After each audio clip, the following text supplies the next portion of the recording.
electricity, and I went into business and subsidized by the government at that time. They don't do that today. I don't know. They do.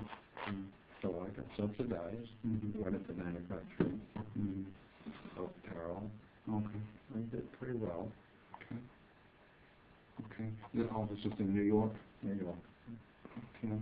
Manhattan. Okay.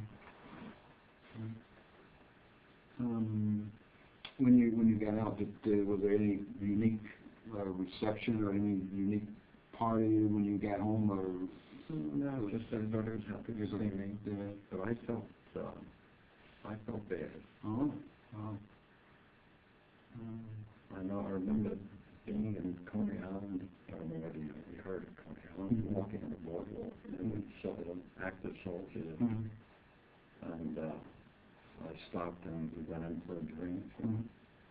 I felt guilty that they were still in active service, and I'm home already. You know, and you get over that, but you feel for it. Okay. Maybe it's my sensitivity that I'm suffering. So did you have a little bit of an adjustment to civilian life? A little adjustment, but I adjusted without help. I wasn't that. And just changing your routine from a military routine to civilian. You were in the apparel business in Manhattan, but you are now in Michigan. Okay. How long have you been in Michigan, and how did you get to Michigan? A long time. I came here in 1965. Okay. And a big company, Fruit of the Loom, sent me out here. I used to work for them. And they wanted me to come back to New York to become general manager. And then I said, no, I'm staying in Michigan. I gave up the job to stay in Michigan. Okay. I went to my own business here. What kind of business was that? That was in the apparel business. Apparel also? I became a broker. Okay.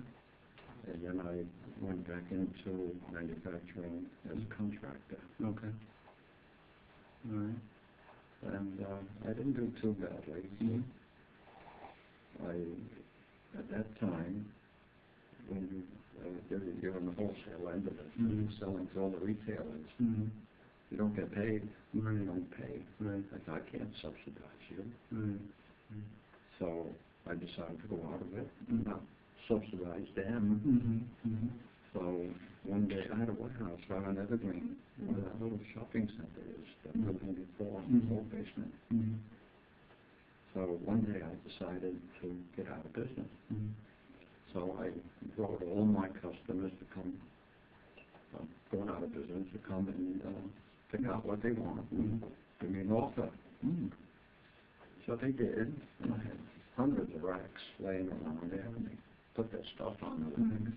They offered me 10 cents on a dollar.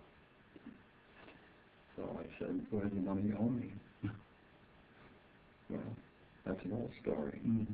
So I said, now you can all about face and leave my premises.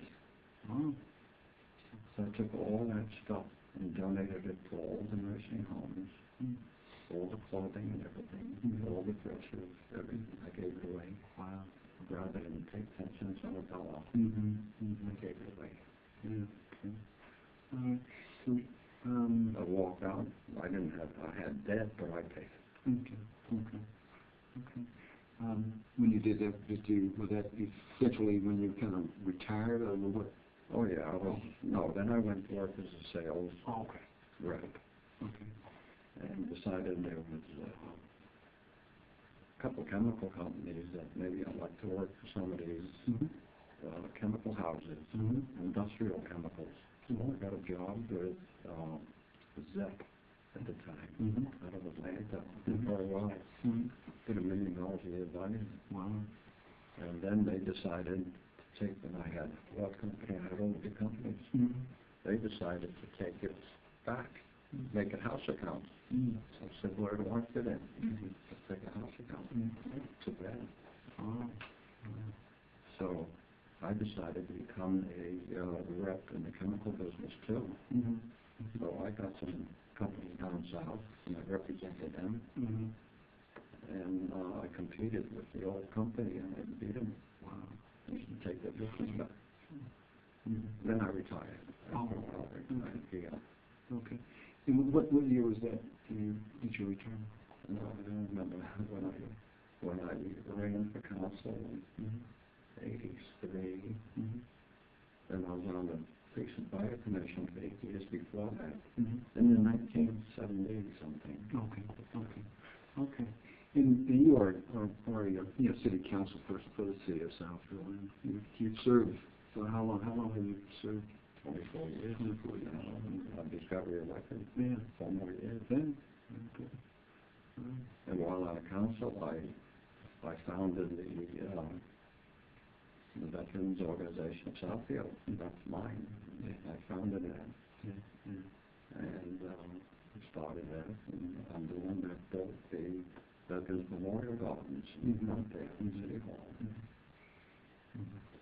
And I'm belonging to Jewish War Veterans. I was a National Service Officer for years, serving all the veterans nationally. I had my hands in the veterans movements all the time. Sure. And I'm sure you approved our commission, the Southfield Veterans Commission.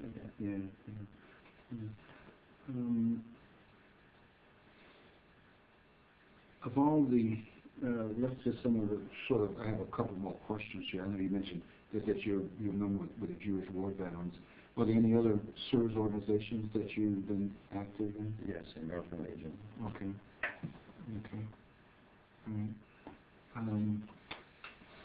And this might go back a little bit, but of your experience doing, the 42 to 44, your so-called kind of wartime experience, how did that affect your life? If you can. I wasn't affected so much because I loved it. Okay. I didn't.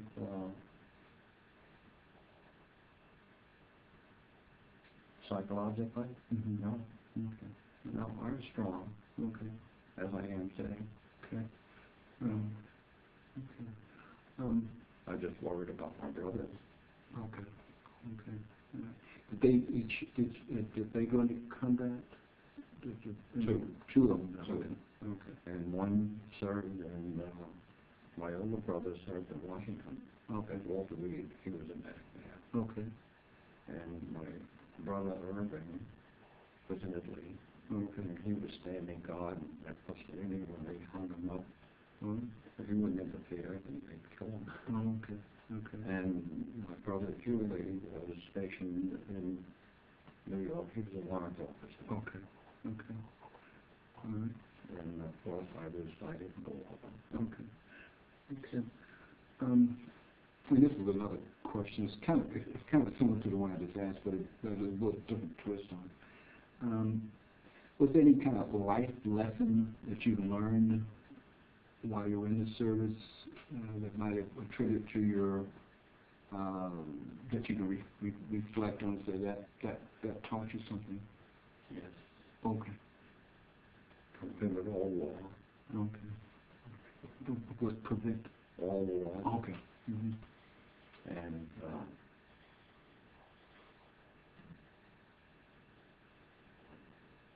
it set me on a course of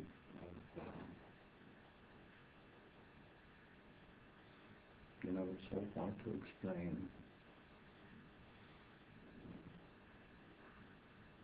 I couldn't stop helping when I was a National Service Officer, helping the veterans. And I was more inclined to help the veterans than anything else, to make their life easier. I did. I think it